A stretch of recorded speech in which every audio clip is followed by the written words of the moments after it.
Моето първо излизане на сцена беше в 4-ти клас.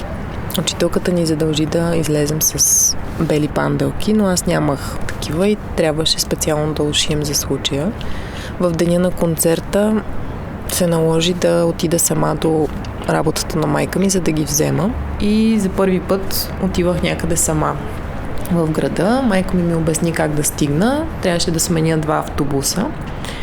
Аз изпълних всичко, но се оказа, че съм ги взела в обратната посока. И въобще не забелязах, че има някаква грешка или объркване, защото панелните блокове бяха същите. Квартала приличаше много на мястото, където работеше майка ми. Дълго време се лутах, докато разбера, че съм объркала посоката.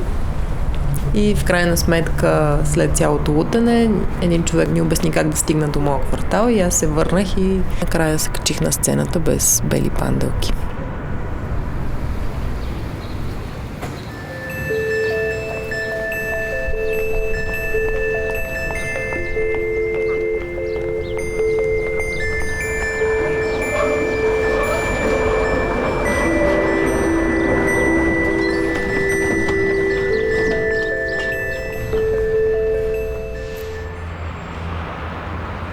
The streets in Sofia, I don't know, I like them. I like streets in Sofia.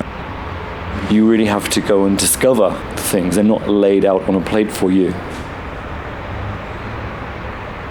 В Софии столько приятных, может быть, старых, заброшенных, разрушенных, неотремонтированных домиков, которые греют тебя, проходя мимо, вызывают улыбку и приятное настроение.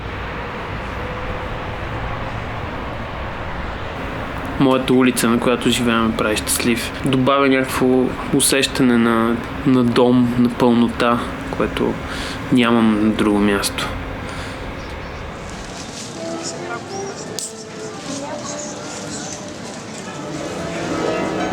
София има един неповторим колорит, който е вътре в хората.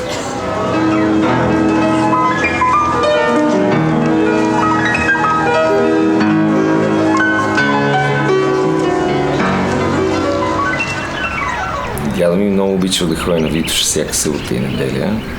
Гол до кръста, горе до Черни връх. И един ден някакъв приятел на дядо ми се обадил на баща ми, че дядо ми не се е прибирал от една седмица, не го е виждал. Търсили го навсякъде из София, не го намират и го обявяват за изчезнал. Това се случва някъде ноември и 3 месеца по-късно млада двойка, момче и момиче, го намират. Видяли тяло, дядо ми се оказва. Но по-интересното е, че имал нещо под главата, т.е. бил си е легнал. Не е загинал, просто е заспал там. Останал си в планината.